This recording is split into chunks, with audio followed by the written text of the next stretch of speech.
అందరూ నమస్కారం. నా పేరు నరేష్. వెల్కమ్ బ్యాక్ మన యూట్యూబ్ ఛానల్. పోతే ఈ జబర్దస్త్ రోజా, ఈ గబ్బు రోజా ఋషికొండ గురించి మాట్లాడుతుంది. గతంలో ఏం మాట్లాడింది, ఇప్పుడు ఏం మాట్లాడుతుంది, ఒకసారి ఇది కూడా వినేయండి. ఇది ఏం మాట్లాడుతుంది ఒకసారి చూడండి. విన్న తర్వాత గతంలో ఏం మాట్లాడిందో, ఇప్పుడు ఏం మాట్లాడిందో దాని గురించి కూడా మనం డిస్కషన్ చేద్దాము. చంద్రబాబు నాయుడు ఎప్పుడూ కూడా ఒక మంచి కట్టడం కట్టలేకపోయాడు. ఇది కట్టింది వీళ్ళ నాయకుడు కట్టాడు. ప్రజలు డబ్బులతో 500 కోట్ల ఖర్చు పెట్టి 500 కోట్ల ఖర్చు పెట్టి వాళ్ళు అక్కడ ఉండడానికి, అక్కడ తిరగడానికి, అక్కడ వాళ్ళు రొమాన్స్ చేయడానికి, అక్కడ జీవించడానికి, అక్కడ పాటలు పట్టడానికి, అక్కడ బాత్రూమ్ పట్టడానికి, నీళ్లు పోసుకోవడానికి ప్రజలు డబ్బులతో 500 కోట్ల ఖర్చు పెట్టేసి విశాలంగా ఒక ఋషికొండను కొట్టేసి విశాలవంతమైన ఒక బిల్డింగ్ కట్టేసుకున్నారు అక్కడ ఉండటానికి.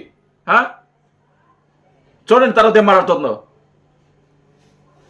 ఈరోజు జగనన్న కట్టడాలను చూసి కుళ్ళుకుంటున్నాడని నేను అనుకుంటున్నాను. And as a tourism minister గా నేను గర్వంగా చెప్పగలను, నేను మంత్రిగా ఉన్న సమయంలో ఇలాంటి ఒక అద్భుతమైన కట్టడాన్ని వైజాగ్ లో కట్టడం అనేది నా లైఫ్ లో అది ఒక బెస్ట్ మెమరీగా ఉండిపోతుందని నేను అనుకుంటున్నా. తంతారు పో జనాలు, నువ్వు బయటికి కనిపిస్తే నిన్ను తన్నటానికి రెడీగా ఉన్నారు. చొప్పులతో కొడతారు, నిన్ను రాళ్లతో కొడతారు, తరిమి కొడతారు. ఎక్కడైనా బయట కనిపించావో, ఎక్కడైనా బయట కనిపిస్తే నేను తరిమి కొడతారు. గర్వంగా ఫీల్ అవడానికి నీ ఏమైనా సొంత డబ్బులతో కట్టలా, నువ్వు మీ నాయకుడు సొంత డబ్బులతో, మీ నాయకుడు పార్టీ డబ్బులతో కట్టలా, ప్రజల డబ్బులతో కట్టారు. అది గుర్తుపెట్టుకో.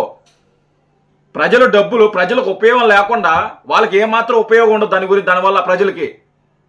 మీ నాయకుడి కోసం, మీ నాయకుడు సంతోషం కోసం అక్కడ మీ నాయకుడు అక్కడ ఉండడానికి, అక్కడ కాపురం ఉండడానికి, అక్కడ స్నానం చేయడానికి మీ ఇష్టం వచ్చినట్టు 500 కోట్ల ఖర్చు పెట్టేసి బాతు డబ్బు 36 లక్షలు, ఆ బెడ్ అంటే 50 లక్షలు, ఆ కిటికీలో 3 లక్షలు, ఆ సోఫాలు అయితే 40 లక్షలు 50 లక్షలు. ఎవడమ్మ మొగుడు సొమ్ము ఇది? నీ అమ్మ మొగుడు సొమ్ము ఇది. మీ నాయకుడు అమ్మ మొగుడు సొమ్ము ఇది. ఎవడమ్మ మొగుడు సొమ్ము?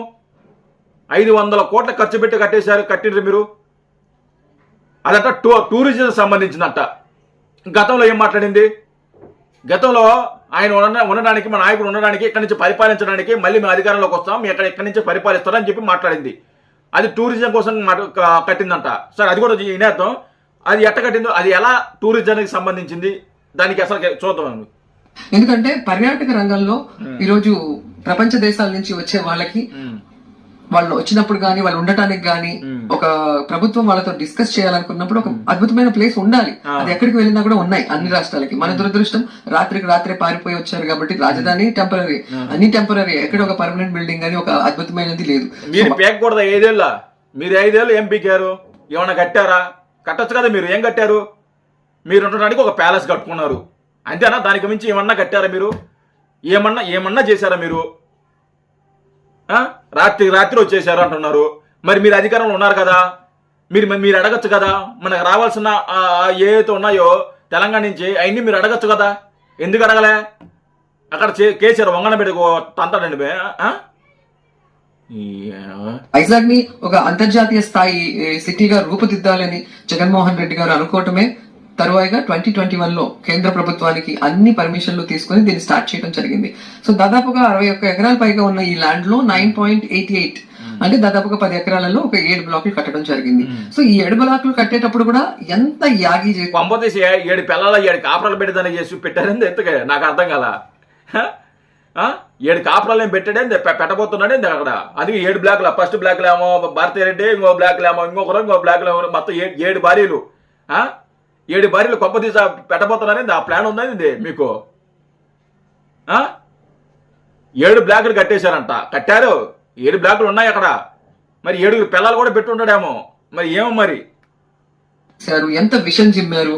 ఈ సోకాల్డ్ అందులో ఏమి ఉంటదేమో ఒకటే, అందులో ఒకటి ఉంటదేమో 7 బ్లాకులో, లాస్ట్ లో 7వ బ్లాక్ లో ఏమి ఉంటదేమో. చెప్పలేము. వీళ్ళే శుద్ధ పూసలు కాదు. ఏమి కానీ వాళ్ళ నాయకుడు కానీ శుద్ధ పూసలేం కాదు, ఏకపతివర్తలేం కాదు వీళ్ళు. సరేనా? అది అర్థం చేసుకోండి మీరే.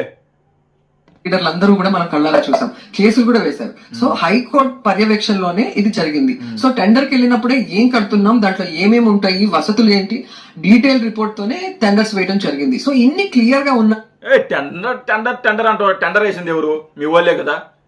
మీ వాళ్ళు కదా, మీరు చెప్పినట్టే కదా తింటారు వాళ్ళు, మీరు కట్టమన్నట్టే కదా కట్టేది వాళ్ళు. మీరు ఎవరికి ఇస్తున్నారు టెండర్స్? మద్యం పాలసీ ఉంది, ఎవరికి ఇచ్చారు? మీ వాళ్ళకే కదా, మీ సొంత వాళ్ళకే కదా. మీ నాయకుడు సొంతగా బయట ఎవరికి ఇచ్చారా? ఎవరికి లేదు కదా. మీరు చెప్పినట్టే కట్టారు. మీరు అక్కడ పెట్టిన బిల్లులు వేరు, అక్కడ మీరు తీసుకున్న పర్మిషన్లు వేరు, మీరు కట్టిన బిల్డింగ్ వేరు, మీరు లోపల ఉన్న ఆ రకమైన ఆ ఫర్నిచర్ కానీ లేకుంటే ఆ హాల్ కానీ అన్నీ కూడా డిఫరెంట్. మీ మీద కేసు వేస్తున్నట్టు బొక్కలో నిన్ను వేసి కుమ్మపోతున్నారు తొందరలోనే. దాని మీద మీరు చెప్పింది మీరు కట్లా, మీరు చెప్పింది టూరిజం సంబంధించి కడుతున్నామని చెప్పి మీరు చెప్పారు. కానీ టూరిజం సంబంధించి అక్కడ మీరు ఏం కట్లా. టూరిజం సంబంధించినట్టే ఒక అన్ని కూడా రూములు ఉంటాయి అక్కడ. అక్కడ 1-2 రూములు తప్ప ఎక్కడ కూడా రూములు లేవు. అన్ని కూడా కాన్ఫరెన్స్ హాల్లో ఉన్నాయి. అక్కడ మీటింగ్లు పెట్టుకునేదానికి, ఆ మీటింగ్లు అక్కడ డిస్కస్ చేసేదానికి, పొలిటికల్గా మాట్లాడేదానికి ఆ విధంగానే రూములు ఉన్నాయి. ఆ విధంగానే డిజైన్ చేశారు. 1-2 రూములు ఉన్నాయి. దాంట్లోనే వీళ్ళు కాపులు ఉండబోతున్నారు మీ నాయకుడు. ఒకవేళ అధికారంలోకి వచ్చుంటే అది మీ ఆశ, అందుకనే మీరు కట్టారు కదా. తర్వాత కూడా ప్రజల్ని మభ్యపెట్టే విధంగా, ప్రజల్ని తప్పుదారి పట్టించే విధంగా చెప్పిందే చెప్తా ఉంటే అబద్ధం నిజమవుతుంది అనుకున్న ఆయన ఎప్పటి ఓల్డ్ ఫార్ములాని ఇంకా కూడా ఆయన అప్లై చేయడం అనేది చాలా బాధాకరంగా ఉంది. ఇప్పుడు ఆయన తెలుసుకోవాల్సింది అది 7 స్టార్ ఫెసిలిటీస్ తో ఉన్న ఒక టూరిజం బిల్డింగ్స్. సిగ్గులేదు నీకు? 7 స్టార్తో సంబంధించిన ఓ బిల్డింగ్ అంట. 7 స్టార్లు ఓ హోటల్లో ఇప్పుడు వెళ్ళావు కదా నువ్వు, చాలా హోటల్లో తిరుగుంటావు కదా, చాలా హోటల్లో కూడా పండుకుని ఉంటావు కదా నువ్వు, అంటే రెస్ట్ తీసుకుంటావు కదా నువ్వు వెళ్ళినప్పుడు, నువ్వు సినిమాలో ఉన్నప్పుడు బయటకు ఎక్కడ కానీ తెలుసు కదా. 7 స్టార్ హోటల్ ఎలా ఉంటాయి, ఎలా కడతారు నీకు ఉంటాయి కదా, తెలుసు కదా. అన్ని రూములు ఉంటాయి అక్కడ. Double bedroom, single bedroom, triple bedroom అని చెప్పి నానా రకాలుగా ఉంటాయి. ఇక్కడ మీరు కట్టిన ప్యాలెస్ లో, మీరు కట్టిన ఆ బిల్డింగ్లలో ఎక్కడ సంబంధించి డబుల్ బెడ్రూమ్ కానీ త్రిబుల్ బెడ్రూమ్ కానీ ఇలా రూములు ఎలాగా వరుసగా ఉన్నాయి ఒకసారి చూపించండి మీరు, 1-2 తప్ప. ఏదైనా ఒక హోటల్లో నిర్మిస్తే అక్కడ కస్టమర్స్ వచ్చేదానికి, వాళ్ళు అక్కడ ఉండేదానికి అన్ని కూడా రూములుగా ఉండాలి. ప్రతి ఒక్కటి రూములుగా ఉండాలి. కానీ మీరు కట్టింది రూములుగా లేదు అక్కడ. అన్ని కూడా ఇదే ఏదైతే కాన్ఫరెన్స్ హాల్ ఉన్నాయో అలాగే ఉన్నాయి అన్ని కూడా.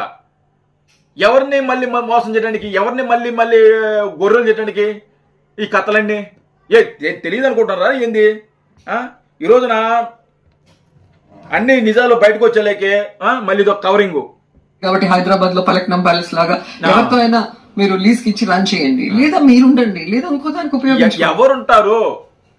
30 లక్షల బాతు డబ్బు ఖరీదు, 30 లక్షలు బెడ్, 50 లక్షల బెడ్. అసలు వాళ్ళకి రెంట్ ఎంత ఇస్తారు, ఎంత చెల్లిస్తారు, వాళ్ళు లీజుకి ఎంత ఇస్తారు, మీరు ఎంత ఇవ్వగలుగుతారు వాళ్ళు? మీరు కట్టిన దాంట్లో ఉండాలంటే ఏ అంబానీయో అలాంటి వాళ్ళు పెద్ద వాళ్ళు రావాలి, ఓ టాటా బిర్లో అలాంటి వాళ్ళు వస్తే అక్కడ వాళ్ళు చెల్లించగలుగుతారు. ఇంకెవరు కూడా ఎంత పెద్ద బిజినెస్ మ్యాన్లు కూడా మీరు కట్టిన బిల్డింగ్లో రెంట్కి దిగాలంటే, లీజుకి ఇవ్వాలంటే కుదరదు, వాళ్ళు తీసుకోరు కూడా. మీరే మామూలుగా కట్టారా?